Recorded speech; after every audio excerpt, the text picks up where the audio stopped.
Hi and welcome to episode 2 of Hans the Great on different stacks and networks, and this episode I'm going to play on the Hive network and I'm going to play NL5. Now before we move actually into the live play itself, let's just take a look a bit about the Hive network.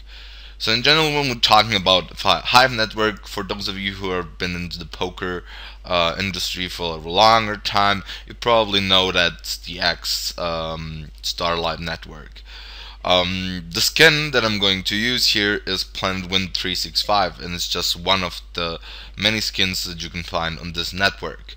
In general, when we're talking about this network, we're talking generally about a very stable software. I mean, it's not the best ever software that I saw in terms of I personally not a huge fan, but I think the recreational player do kind of like, because as you're gonna see, there's gonna be like avatars from Mr. Bean, Braveheart, and so on. So I think it does, because of that, attract a decent portion of of recreational players. And as far as I read, the reviews in PokerScout, people tend to praise their software. Other than that, it has a very good reg-fish ratio, especially, and I do consider it as the best buy for a small stakes player, especially like on NL50, NL100. I think NL25 is as well pretty decent as far as I've played a bit. And this is kind of because I think they're also present on markets that are not regularly that strong on the other com sites, which are Chinese, Italian, and in general Turkish market. And that's why these kind of markets kind of add up to the additional that probably would come from the standard countries that would actually give their fishes. Other than that, it has a very decent support and cash out. I have to say, I get this question very frequently. A lot of people ask me about it, and I have to say that it's kind of decent. I never have experienced anything. My inquiries got answered in a very short time frame, and the cash outs I think took 1 or maybe maximum 2 days. I can't recall, but it definitely did not take very long, and nothing like really unusual or something that would like kind of concern me or something. On the other hand, the downside is, of course, since we're playing against this kind of fishes, that we are generally paying a higher rake. Also, poker software is not really allowed or like supported.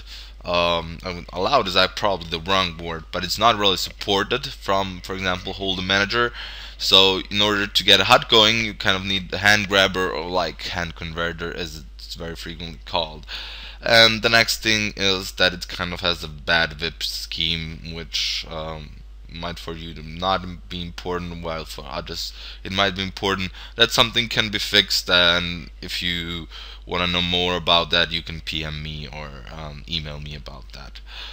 But as I said, it's in my opinion one of the really best buys for a small stakes player. As I said, NL25 up to NL100 is probably one of the most juicy networks that I do kind of consider in terms of like reg-fish ratio. If you want to find out more information about the site, in general, what other poker players think about it, just check out PokerScout. But I think it's enough said for this side. Let's just jump right away in the live play. Hi and welcome to the practical part of this live play, in general this episode of me playing NL5 on the Hive network. So as I said, this is kind of the way they actually software looks like. As you can see, with a lot of these avatars from like famous people like Mr. Bean, George Clooney, Cameron Diaz, and so on. So definitely pretty okay, pretty stable, as I said. I hope you can already see that there are some like Italian fishes, which I think, for example, is like Firenze here, Pino most likely, in general, because they're kind of known. These like Italian names are what kind of relates to Italy. I can possibly even spot that. So here the guy meant 3 bets, so I think that's a pretty standard call. I'm almost never going to fold because I don't really see a point. I think there's not much to do here besides just calling and playing like for the odds. On the turn, I will probably like try to continue. Um, since the min raise, I do want to get stacks in on the river.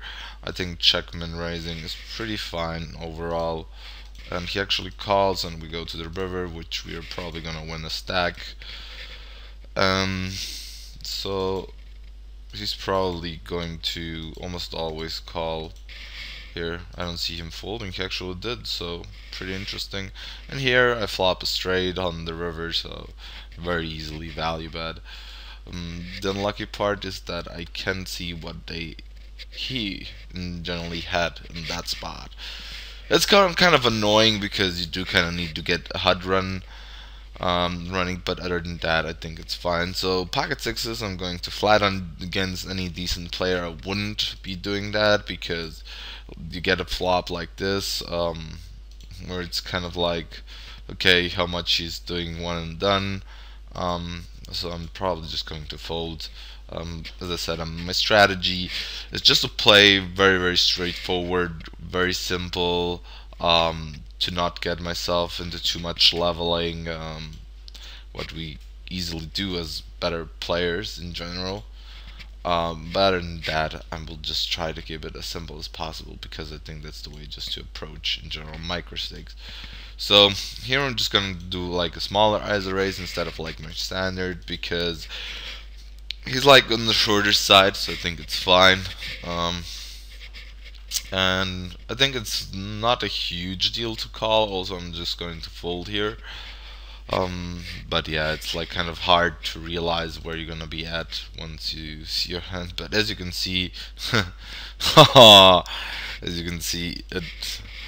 it's really funny. Limp called 3-bet with 6-7 suited, and then like just stacked off with nothing and hit the backdoor straight. So very cool by the guy.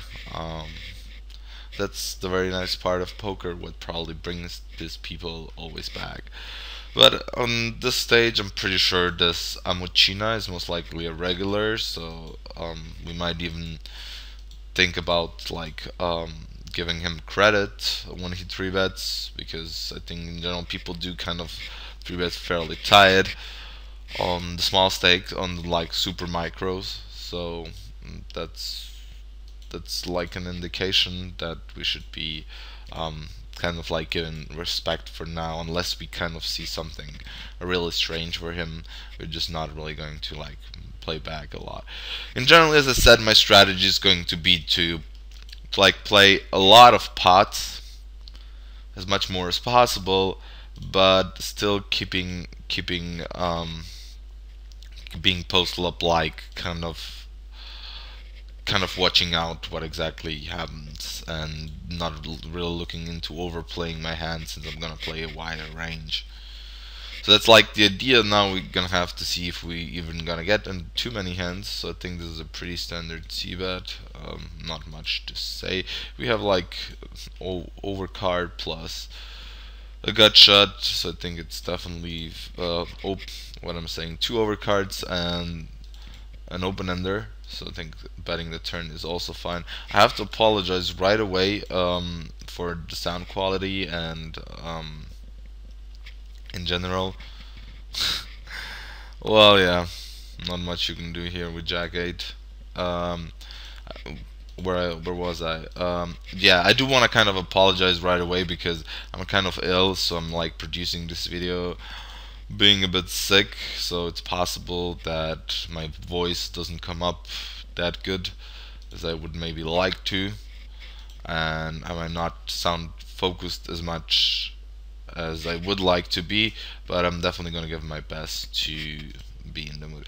So as I said, we're gonna keep it simple here. I think his range is very frequently a pocket pair here, check calls the flop, maybe some ace jack type of thing, but in general I'm just gonna give up. And if he checks and I hit on the river, I probably value bet, but other than that I'm pretty much giving up. And he decides to bet, so it looks like a queen or like a full house.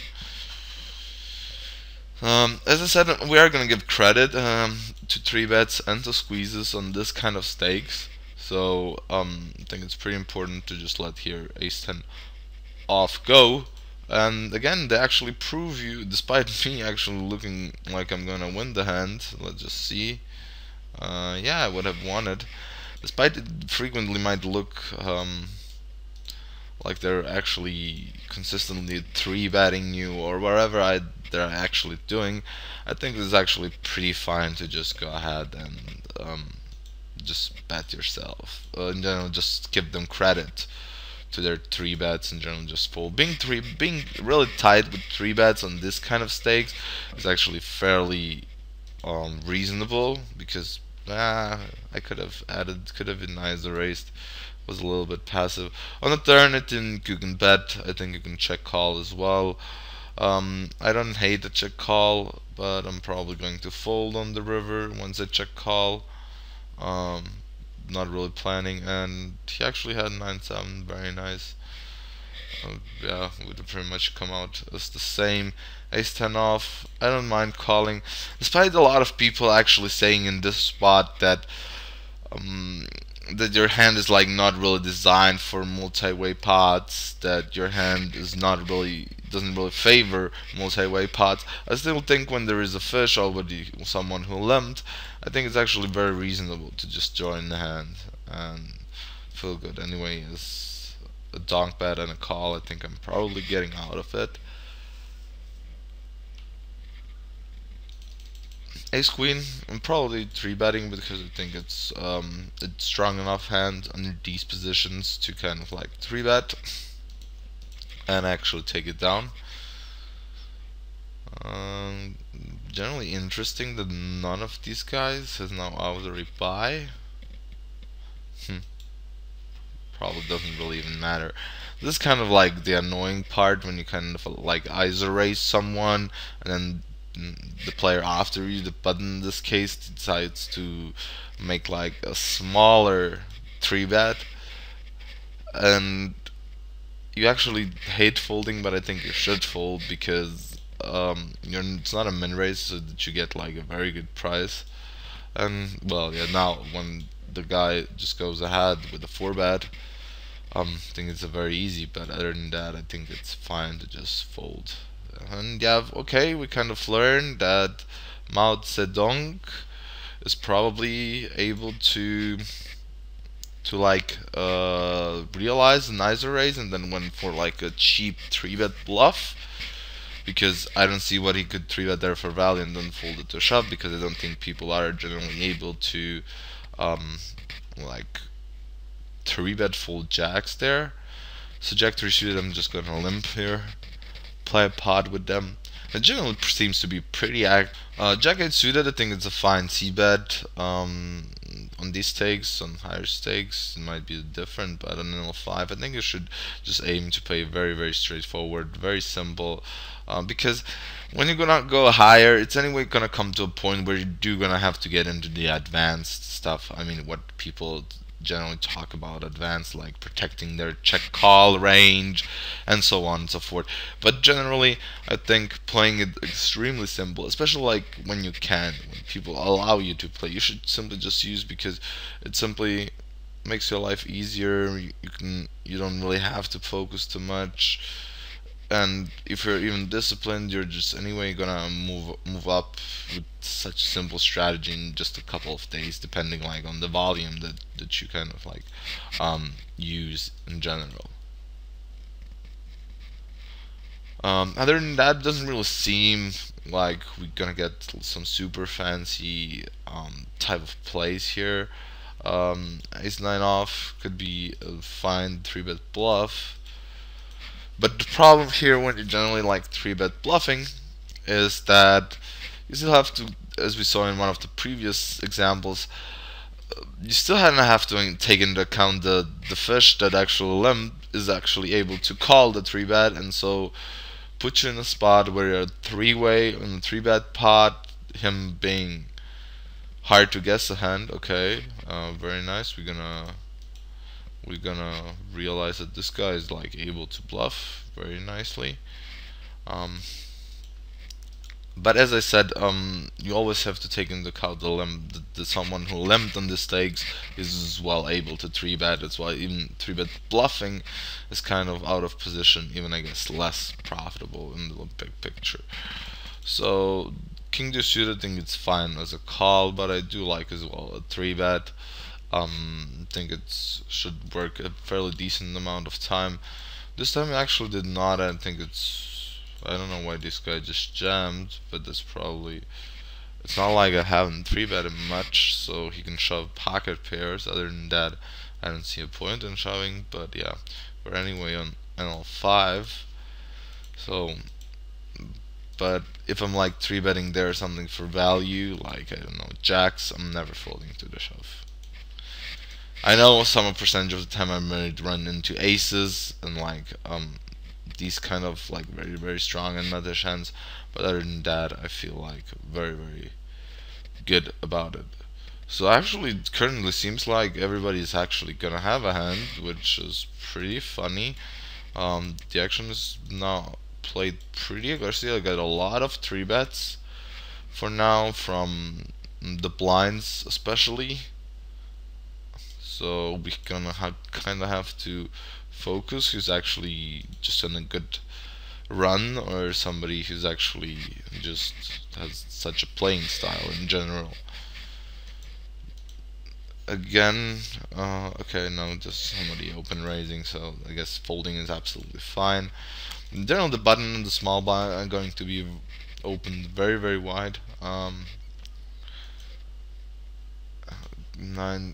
10 off. I'd probably go with a min raise. Yeah, it's just too complicated now to go for a min raise. I would probably have gone for a min raise, given the fact that the button is somewhat shorter. And again, as we can see, I get another 3-bet, so I do decide again to fold. So very interesting. And so I did open here 5-3 suited, because I do kind of want to get action. I'm very kind of like bored up for now, so this texture thing betting is fine. We have some backdoors that we can continue on applying pressure and maybe folding out pocket fours, like maybe it's 6-6 or something along these lines in general.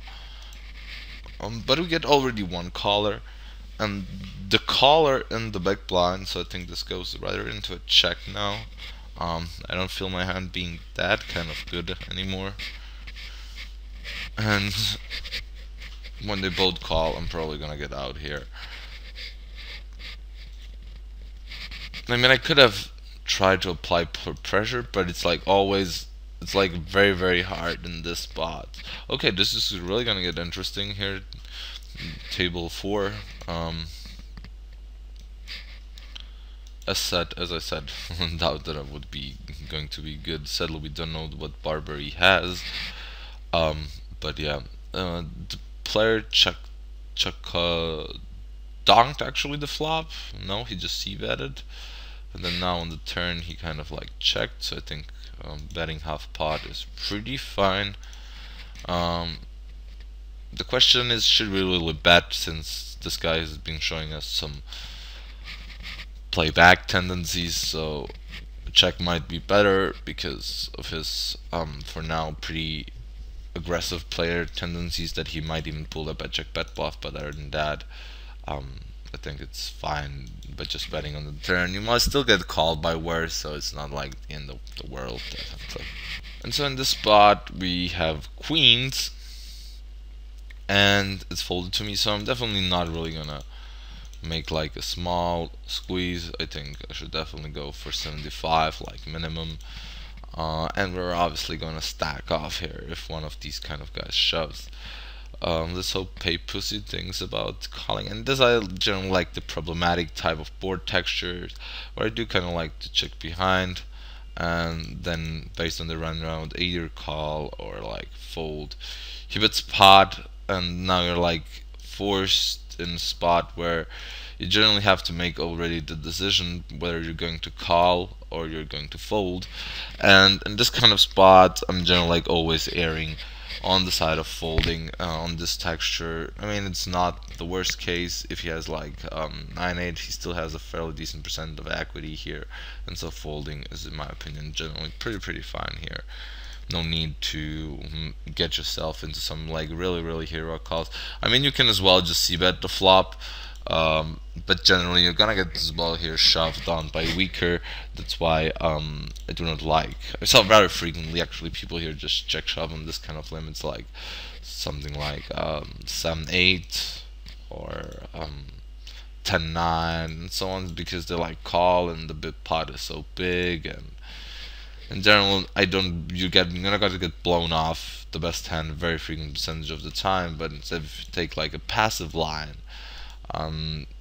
you are also gonna be blown off, but there are gonna be as well board textures and runouts where you can actually call down and let him bluff off the stack, or like he's just gonna bet once and then like give up pretty much. He checked back the flop, so I'm definitely gonna stab on the turn and very likely bluffing the river. Well, on the river, you can't like really be super proud about bluffing, because you just need to bluff very small. You want him to bluff off a 10 or a king, so I think 15 should do the job. And he still wraps a queen very decently, but it actually worked out in this particular case. Here flop bottom pairs, I think leading out is fine. And this is a good spot with king 9 suited to just raise it up and try to play a pot in position versus two limpers. I think it's pretty okay to do so, but it looks like we're gonna get the whole field to call. And on this texture, I think just folding actually just stonks right away. And to me, and the Queen X has just so bad equity here against an overcard, for example, just the gut shot. Not to even mention that you could jam a jack or like strong draw, which just doesn't overall feel good. So yeah. Okay, let's try kind of wrap this up what we just saw. So in general, what we do find out on 5, probably finding out is probably like a too harsh word, but what we just confirm is just people on 5 are mostly not positional and range aware, so they're limping from any position, they're calling from any position, they just don't really understand what the action comes, so they're generally not really thinking on a deep level, which is generally fine. Most of these people are just playing for fun, and so there's nothing really bad about it. The next thing is that the games seem to be pretty colly, which I think is pretty common for these kind of stakes. They want to see a lot of flops, they want to see action, they want to fold, so that's why you're gonna see more limping, more calling down with third pair, and so on. This also what I spotted is that still a decent amount of random plays, which is kind of understandable. That's how you make money at this, because people do not have the kind of fundamentals. They're just kind of like playing very frequently a lot of random plays, which of course you playing very simple is gonna make you a lot of money. But there is one possible new tendency that I think I spotted compared to when I was playing about a year ago, is that people do tend to 3-bet a bit more. Might be a sample size issue because my overall session went live for 30 minutes. So, but still I got 3-bet a fairly decent amount of the times, which was kind of like surprising, and it was almost like I would play NL25 and not NL5. So that's possibly a new tendency, but again, I have a kind of like a too small sample to actually prove that. But I still want to give you out some in general tactics that kind of like changed, because probably people watch some videos where coaches says that on micros you can 3-bet a bit more, and so they kind of start 3-betting loser. But other than that, I still think after all these sentences that I listed up here, I think it's just very easy to understand that you're just gonna make a very decent amount of money at these stakes by playing that are super straightforward. And the more fancy you play, the less success you're going to have.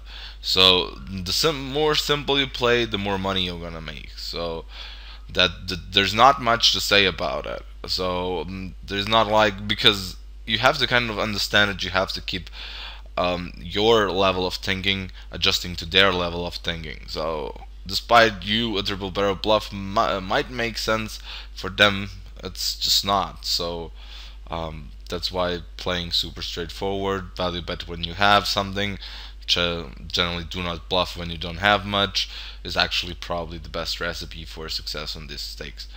So there's not much left. I can just announce the next episode, which is going to be, again, we're going to hit DNL 10 tables on the Hive network, and then we're going to compare to like DNL 5. Especially, I'm like really interested if people like nowadays 3-bet more out of the blind, especially. So thanks for watching. This was Hans the Great, and see you in the next episode. Bye bye.